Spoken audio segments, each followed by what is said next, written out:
A paz, irmãos, a paz do Senhor Jesus. Estamos iniciando mais uma semana com a graça de nosso Deus. E eu venho trazer a todos nós uma palavra para essa semana e que Deus venha falar ao teu coração, porque quem nos convence, quem ministra dentro de nós é o Espírito Santo. Aqui em Mateus, no capítulo 5, no Sermão da Montanha, então, vendo a multidão, Jesus vê a multidão, ele sobe no monte, ali junto do mar da Galileia, e ele se assenta e se aproximam-se dele os seus discípulos. Então ele abre a sua boca e ele começa a ensinar. O ministério de Jesus era abundante em milagres, em prodígios e maravilhas. Mas Jesus se interessava muito, porque ele era o mestre, o rabino, em ensinar o povo, porque o ensino ninguém rouba de nós, né? Conhecereis a verdade e a verdade vos libertará. Então, o conhecimento da verdade, o conhecimento de Deus por meio da sua palavra vai fazer com que nós tenhamos a capacidade de compreensão, de interpretação, né? De entender, de discernimento daquilo que agrada a Deus e daquilo que não agrada a Deus, daquilo que é para a glória de Deus e daquilo que não é para a glória de Deus. Então, como é importante nos debruçarmos como Maria aos pés de Cristo e atentamente ouvir a sua voz, e com o coração desejoso, como uma terra seca que precisa da chuva, assim deve ser o nosso coração diante de Deus. Porque às vezes a gente está cheio de achismo, de concepções.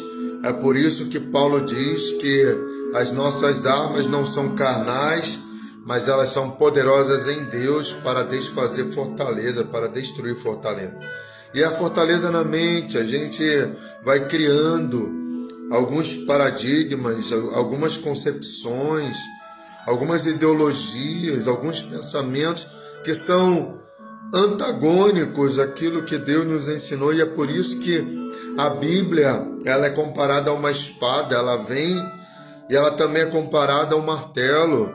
Por quê, queridos? Porque ela é usada para cortar, para destruir, como um martelo, uma marreta, destruir toda essa fortaleza que foi construída na nossa mente, e algumas ideologias, alguns pensamentos que nós trazemos, e que, queridos, a primeira bem-aventurança, e também falando sobre bem-aventurança, antes de citar cada uma delas, a bem-aventurança é felicidade, né? É ser feliz. E a felicidade que a Bíblia traz aqui não é uma felicidade momentânea, passageira, mas é uma felicidade que perdure até a eternidade, na eternidade. Então, quando nós entendemos e compreendemos a palavra de Deus, nós não vamos ser felizes somente aqui, porque a felicidade ela é um estado, né, de espírito, é estar feliz. Eu posso estar alegre sem estar feliz, por quê? Porque às vezes a alegria é aquela emoção onde eu estou ali muito emocionado por alguma coisa que tem acontecido, mas não sou feliz. Aquilo traz uma alegria momentânea, passageira. Muitas vezes é a conquista de algum sonho, né, de algum projeto, e que naquele momento é a aquisição de um carro, de uma casa. Aquilo traz uma alegria naquele momento, transbordante, mas a felicidade não é isso. E o mundo vive em busca da felicidade. As pessoas estão procurando a felicidade, mas muitas vezes elas estão procurando a felicidade no sexo fácil, né? Nas drogas, nas amizades, no dinheiro, no poder, na fama, nos aplausos, no reconhecimento. E o dinheiro ele ajuda muito, mas o dinheiro não pode ser meu Senhor. O dinheiro não traz felicidade plena, porque senão os milionários, multimilionários não teriam depressão. A gente vê aí quantas pessoas que são muito ricas e são vazias. Então, dentro dessa busca que nós estamos pela felicidade, não somente uma felicidade aqui, mas sobretudo uma felicidade eterna. E aí Jesus começa dizendo que os pobres de espírito, que são felizes, que são bem-aventurados. No mundo em que a gente entende que tem que ser o rico, o cheio de si, né? O poderoso, não. É o pobre de espírito, porque ser pobre de espírito fala de dependência. Se nós somos vaso de barro, Paulo fala em 2 Coríntios 4, né? Versículo 7.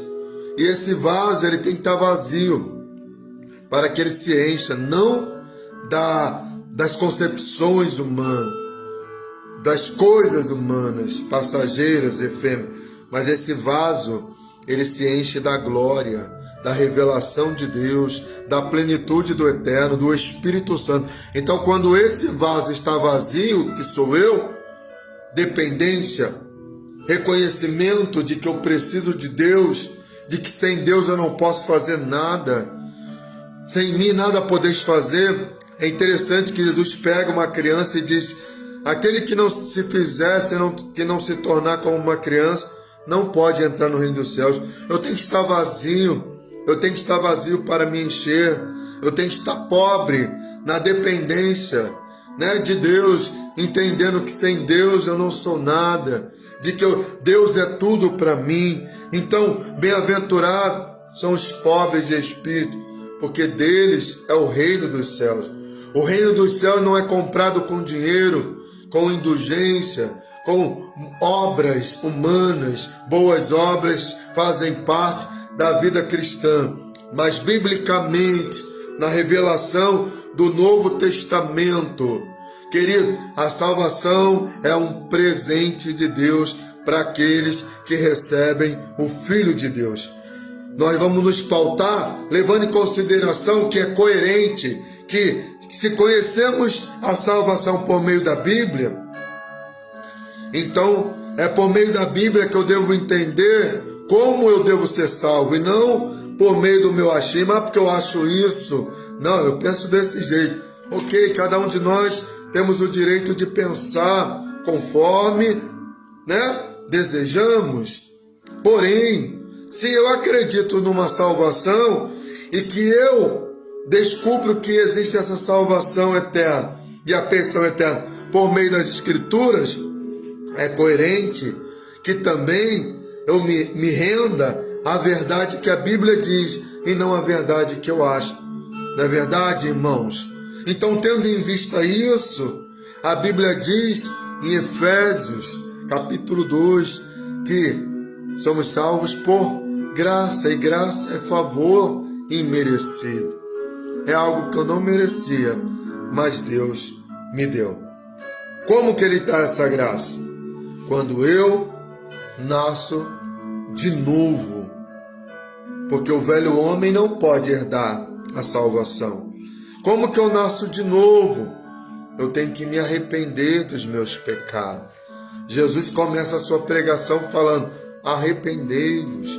Os discípulos que depois dão continuidade, Pedro na sua primeira pregação ele diz: arrependei-vos. Antes ainda dos discípulos, João Batista começa dizendo: arrependei-vos. Então, querido, arrependimento tem uma palavra que a gente utiliza muito, que é a metanoia. Paz, Senhor, meu querido irmão Anderson, obrigado por estar aqui comigo, adorando ao Senhor. Agora que eu vi que não carreguei o celular e está com 5%, não poderei dar muita continuidade, mas que Deus fale aquilo que for necessário. Então, bem-aventurados são aqueles que dependem de Deus, que entendem que eles não são salvos por suas obras. Eu sempre falo, vai na Bíblia, queridos, Efésios, capítulo 2, versículo 8, 9 e 10. Se você não acreditar no que eu estou dizendo, você está certo, mas vai na Bíblia, porque a Bíblia é a verdade incontestável. E você vai ver, Efésios no capítulo 2, a partir do versículo 1, vai dizer que estávamos mortos em nossos pecados e delitos. A Bíblia diz, Romanos 5, que Jesus, por meio do ministério da reconciliação, Ele que nos reconciliou com o Pai. Só precisa se reconciliar quem está ali separado, né? E foi Jesus que fez isso. Então é o que a Bíblia diz, meu irmão, minha irmã, meu querido. Temos que ser pobres de espírito. Quanto mais vazio você estiver, mais espaço o Espírito Santo terá para fazer e agir na sua vida. Pessoa cheia de si, não porque eu sou assim, eu penso desse jeito, eu não vou mudar. Queridos, eu não estou dando espaço para o Espírito Santo trabalhar. Mas quando eu chego diante de Deus falando, Senhor, eu estou vazio, eu preciso nascer de novo, porque Jesus falou lá em João capítulo 3 para Nicodemos, necessário é nascer de novo. Quem não nascer da água e do Espírito não pode entrar no reino de Deus. Queridos, é o que a Bíblia está dizendo. Então, eu preciso entender que a salvação não é porque eu sou bonzinho, eu sou filho do fulano, né? Do irmão de oração, da irmã de oração, do pastor, do bispo, não. Não é por causa disso que você vai ser salvo. Você é salvo porque você é servo de Cristo. Você será salvo por quê? Porque em Cristo você foi perdoado. E Ele que nos perdoa.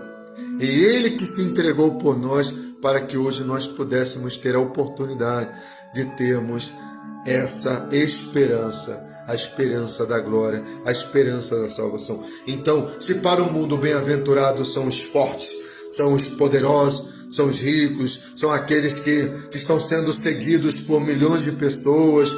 Se no mundo bem-aventurado é aquela pessoa que sabe de tudo, que ela é coach, que ela quer treinar todo mundo para ser próspero, para ser rico, a Bíblia diz o contrário. Bem-aventurado os que dependem de Deus.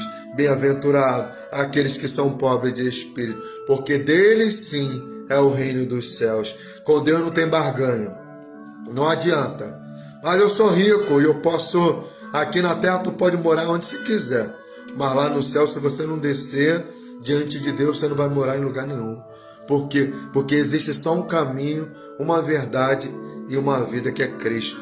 João capítulo 14, versículo 6. Eu sou o caminho, a verdade e a vida. Ninguém vem ao Pai a não ser por mim. Só por meio de Jesus Cristo que podemos entrar no céu. Então, bem-aventurados os pobres de espírito. Espírito quebrantado. A um coração quebrantado e contrito. A Bíblia diz que Deus habita no alto e sublime trono, mas Ele habita também no coração contrito, quebrantado. Um coração desejoso por Deus. É um coração que deseja Deus, como o salmista no Salmo 42. Assim como a corça anseia pelas correntes de água, assim o meu coração deseja, anela, anseia pelo Deus vivo. Não é um Deus morto, não é um Deus pendurado numa parede, não é um Deus homem, porque tem deuses, né? Que as pessoas colocam pessoas como deuses, que são glorificados aqui na terra. As pessoas ficam meses assim numa fila para receber o seu ídolo, né? Pessoas idolatradas aqui nessa terra. Queridos, eu não estou falando de um Deus com D pequeno, que até Paulo vai dizer que o Deus desse século, o príncipe desse século, aquele que é contra Deus e contra tudo aquilo que é de Deus, ele é um Deus com D minúsculo. Por que o autor escreve isso? Porque ele é adorado por muitos. Hoje já existe até a religião de Lúcifer, onde muitos querem adorá-lo, mas ele é um Deus pequeno. E o seu domínio, esse domínio já está fadado a ruir e a cair. Mas nós, isso, se você quiser ver essa referência, está em 2 Coríntios, no capítulo 4, versículo 4, que o Deus deste século, com D minúsculo, cegou o entendimento daqueles que não creem, para que não resplandeça a luz, a glória do Evangelho de Cristo. Então, qual é a intenção desse? É cegar os nossos olhos, é vendar os nossos olhos, é nos encher de nós mesmos, é fazer com que achemos que nós somos autossuficientes, Ele quer colocar dentro da gente que a gente não precisa de Deus, que se você não trabalhar, nada vai acontecer. Mas se Deus não me der saúde, se Deus não me der o ar para respirar, eu nem posso me levantar. Como somos limitados? A Bíblia chega a dizer que somos como a erva do campo. Tiago diz que nós somos como um vapor. Às vezes a gente está cheio de si, dizendo, não, eu sou, eu posso, eu faço. Querido, somos acometidos, a gente veio aí, estamos no mundo pós-pandemia, onde muitas pessoas que tinham dinheiro, recursos, mas elas foram ceifadas por um vírus, querido, que a gente nem vê, invisível. Olha o quanto nós somos limitados, fragilizados. A gente sai, mas quem garante que você vai voltar? O que vai nos trazer de volta é o Todo-Poderoso. Bem-aventurados pobres de espírito, aqueles que se tornam como uma criança na presença de Deus. Às vezes a gente se enche de título, né? Às vezes a gente fica tão desejoso por títulos, por reconhecimento, que a gente esquece, querido, que o mais importante no reino não é o meu título, mas é ser servo de Deus. É interessante que os homens de Deus, quando eles entendem isso, eles começam. Paulo vai escrever a carta dizendo: Paulo, servo de Cristo, preso de Cristo. Os discípulos, os apóstolos, você for ver lá no início suas cartas, Tiago, servo de Jesus, João, servo de Jesus, Pedro, servo de Jesus. Quando a gente vê depois que Moisés morre, e aí o livro de Josué se inicia, Deus mandando que Josué tomasse bom ânimo, porque Josué estava ali fragilizado, temeroso, porque ele teria a responsabilidade, a incumbência de levar o povo. E aí Deus fala para Josué: Josué, o meu servo Moisés está morto. Ele não vai falar: Josué, o meu grande profeta, não, o meu servo. Querido, somos servos, somos vasos de barro, estamos a serviço. Nós não estamos aqui para sermos servidos, mas para servir, porque o nosso Senhor deu exemplo disso.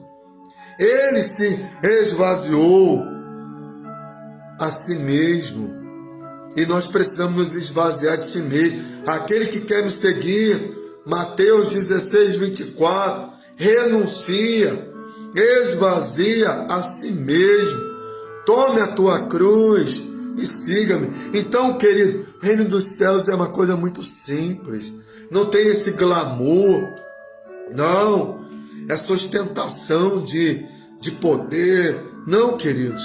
O próprio Deus, o Emanuel, ele se esvazia da glória. Quem sou eu para querer a glória? Se o próprio Messias, o rei de Israel, nasceu numa manjedoura, ele não entra na entrada triunfal em um cavalo, né? Ele entra num jumentinho. Queridos, se ele que é Senhor e Rei, ele deu exemplo de humildade, se esvaziou de si mesmo. Ele foi obediente ao Pai até a morte de cruz. Filipenses capítulo 2, a partir do versículo 5. Que ele esvaziou, não sendo na forma divina, não teve por usurpação ser igual a Deus. Ele se esvazia. Ele diz: Filho do homem não veio para ser servido, mas veio para servir a todos. Querido, isso que é o Evangelho. Eu tenho que me esvaziar para que Deus venha me encher, me esvaziar de orgulho, de soberba, de ciúme, de sentimentos facciosos, de sentimentos mundanos, de ciúme, de inveja, de prostituição, de tudo aquilo que não agrada a Deus. Temos que nos esvaziarmos, porque quando a gente se esvazia, aí vem o Espírito Santo. Eu vou concluir com o que Paulo fala lá em Efésios, no capítulo 5, né? Que ele diz assim, ó: não vos embriagueis com vinho em que há contenda, mas enchei-vos do Espírito Santo. Eu só posso me encher, querido, se eu me esvaziar. Eu só posso me encher se eu me quebrantar. Eu só posso me encher de Deus se eu me esvaziar do eu. Se eu me arrepender, se eu rasgar meu coração, se eu quebrantar a minha alma diante de Deus, Se eu disser para Deus, se eu reconhecer para Deus, Senhor, realmente eu preciso de Ti. Eu não posso dar um passo sequer sem a Tua presença. E aí a gente vai perceber, querido, uma mudança dentro da gente. A gente vai sentir um fluir dentro da gente. A gente vai ver um mover dentro de nós. Uma transformação dentro da gente. Porque essa mudança dentro de nós vai impactar outras vidas. Às vezes sem falar, sem pronunciar uma palavra. Porque você vai ser uma Bíblia aberta, uma carta lida pelos homens. Sua maior pregação será a sua própria vida, o seu próprio testemunho. Porque você vai estar cheio de Deus, vazio do eu. Então, meus irmãos, para hoje, eu deixo essa palavra.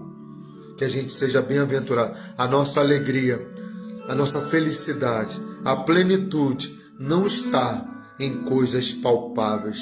Nós não atentamos para as coisas que se veem. São perecíveis, disse Paulo. Nós atentamos para aquelas que não se veem, porque elas são eternas. Fiquem com Deus.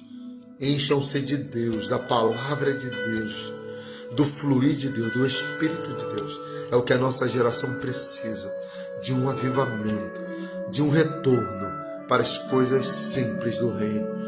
Deus, nos encha da Tua glória. Deus, nos esvazia da nossa vaidade, do nosso orgulho. Deus, do nosso eu, de achar que a gente merece alguma coisa. Deus, nos enche do Teu Espírito Santo. Fiquem com Deus. Queridos, Deus quer trazer um novo tempo, mas para isso eu preciso trazer uma nova mentalidade. Não se pode colocar vinho novo em odres velhos. Não se pode pegar um tecido novo e remendá-lo com tecido velho.